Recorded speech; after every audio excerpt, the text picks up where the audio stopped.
Indians don't love other Indians succeeding in their life outside India.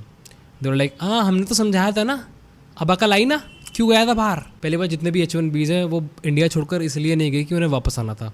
So they are not coming back at all. Either they will find their place somewhere else, probably in China, UK, Australia or Europe, but they'll not come back to India. And even if the lower class H1Bs will come to India, they'll not do anything great for the nation at all. They'll come with an entitlement कि हमारे साथ गलत हुआ है और हम H1Bs हम US return है तो हम सारे बेनिफिट्स चाहिए. Will you able to cater that? Who knows? Second skilled आएंगे तो भाई अल्टीमेटली बात है डिमांड एंड सप्लाई का गेम. तो क्या हम उस एक्सट्रीम सप्लाई के लिए जॉब्स क्रिएट कर पाएंगे? नहीं. ऑल्सो क्या बाबूज और जो हमारा रिजर्वेशन जीत जो पूरा कॉन्सेप्ट है वो हमें हेल्प कर पाएगा? India will not create opportunities for these people. Reverse brain drain जैसी कोई चीज़ नहीं होती. सिर्फ और सिर्फ ब्रेन ड्रेन को ही स्टॉप करना है. अब वो हो जाएगा. Because most of the people जो अमेरिका जाते हैं वो सिर्फ पढ़ने के नाम से जाते हैं and then they try for the job and they get the job and then they got their H1B visas sponsored by the companies. तो अगर वो 50 लाख 60 लाख का लोन लेके जा रहे हैं तो दैट वाज देयर गैम्बल. उनकी गलती है. वो इस गैम्बल को क्यों नहीं समझे? They are there, they are living there, they are paying taxes there.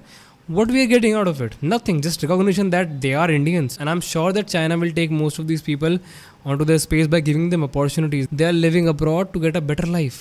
And if they'll not get it in US, they'll get it somewhere else, but not in India, for sure. और मेरा मानना है US tech giants को कुछ होगा भी नहीं इस डिसीजन से, because they will outsource this work to their offices abroad. अब मोदी जी क्या कर रहे हैं इसमें? मोदी जी करे क्या इसमें? नहीं, मोदी जी एग्जैक्टली करे क्या तुम्हारे अकॉर्डिंग? क्या करना चाहिए मोदी जी को? भेज दें यहाँ से एयरफोर्स को अपनी कि भाई हमारे लोगों को ले लो वहीं रखो. US is following the same pattern what mister Modi is doing right now. Nation first. हमारा अपना मेन एजेंडा है, हमारा मेन अपनी फिलॉसफी कि हम अपना देश अपना भारत पहले रखेंगे. और अगर अमेरिका इस चीज़ को कर रहा है कि हमें अपने अमेरिकन को जॉब देनी है तो we have nothing to do with it. Their country their choice. अगर वो चाहते हैं कि उनके सिटीजन्स को पहले अपॉर्चुनिटी दी जाए तो गुड फॉर देम भाई. Who we are to say anything? हमें भी तो नहीं पसंद कि हमारी कोई आकर अपॉर्चुनिटीज़ छीने. दो हमारी कंट्री में अपॉर्चुनिटीज़ है ही नहीं because of reservation and all. और कुल मिलाकर बात यही है, आज नहीं तो कल ये US कोर्ट्स में चैलेंज हो जाएगा, प्रॉब्ली स्टे लग जाए या ना भी लगे. But H1Bs are not coming back to India and even if they are, few of them will come back to India and they will be burden on us. That is for sure. They went out of this country because they never wanted to stay in this country and build this country.